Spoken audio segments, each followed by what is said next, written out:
Grid's now done something that nobody's ever been able to do. Scare the heck out of Jesse Waters.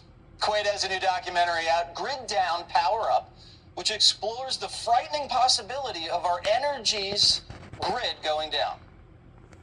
Heat, gas for our cars, transportation for food restocking, all of it relies to some extent on electricity. But no one likes to focus on what could happen if it all suddenly is taken away.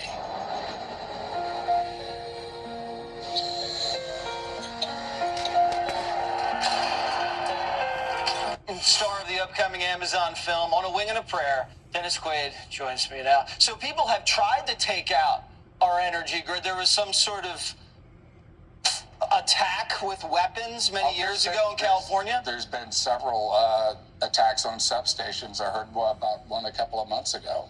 And this is not day after tomorrow, by the way. This is tomorrow, I think.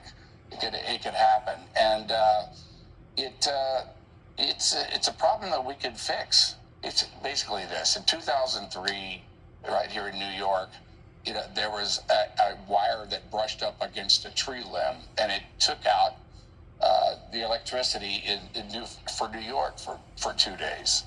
That was just a small little event. But at a GMT event, like a bad actor could take out through a Chinese balloon for all we know, so they could have put a little something on that balloon, exploded it over the United States, and we lose power for how long? Well, it could be up to like 30 days. But what we're talking about is a nuclear explosion up in space. A nuclear explosion in the atmosphere above the United States could unleash a burst of invisible electrical energy that within a fraction of a second could wash over this country and overload all of our most sensitive electronic devices, including the nation's power grid.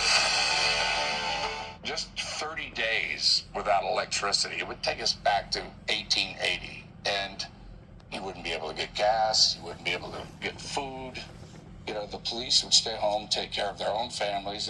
We'd be and you can't even survive 3 days without water, and it would affect the water system as well. Yes, exactly. And we keep talking about it, but nothing ever gets done. Again, the question I'd ask, we've taken it seriously, what have we actually done other than literally admire the problem? There are plans for hurricanes, there are plans for snowstorms, there are plans for earthquakes.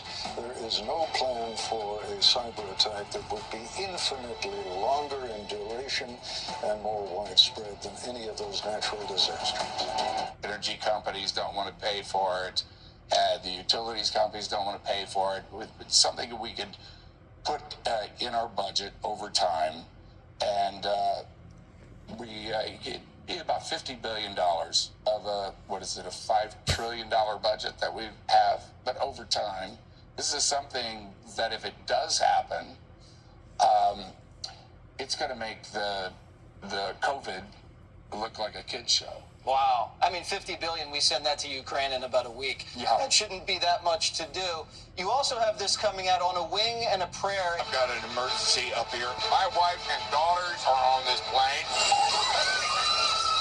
I need you to stop a plane crash. You're the only person I know who can save them.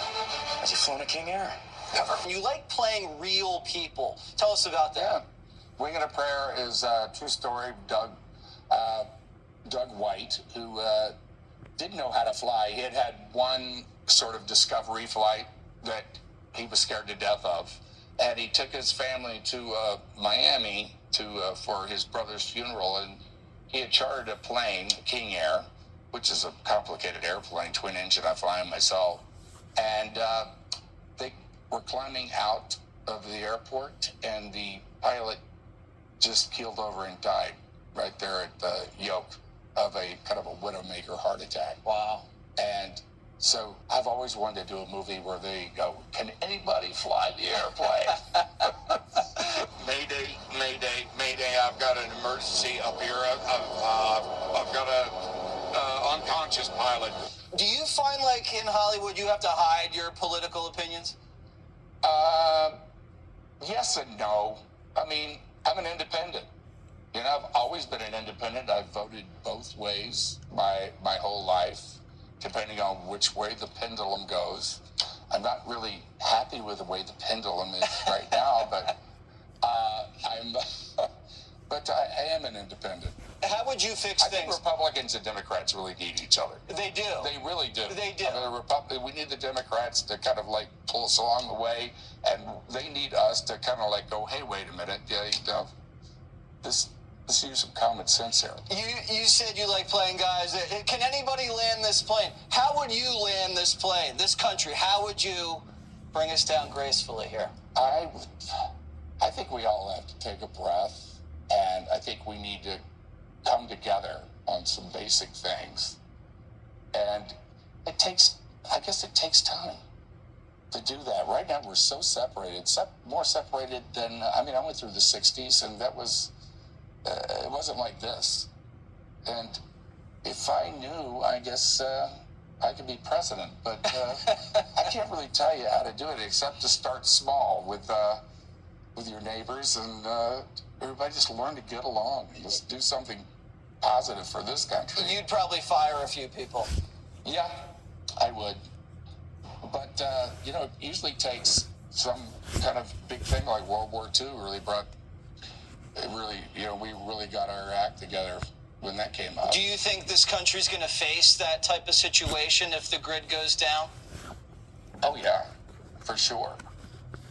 We'll be back to tribal law by that time. That's what it'll come to. Can I follow Dennis Quaid if we go into tribes? You're with me and I'm with you, buddy. All right. I'll stick with you. Thank you very much.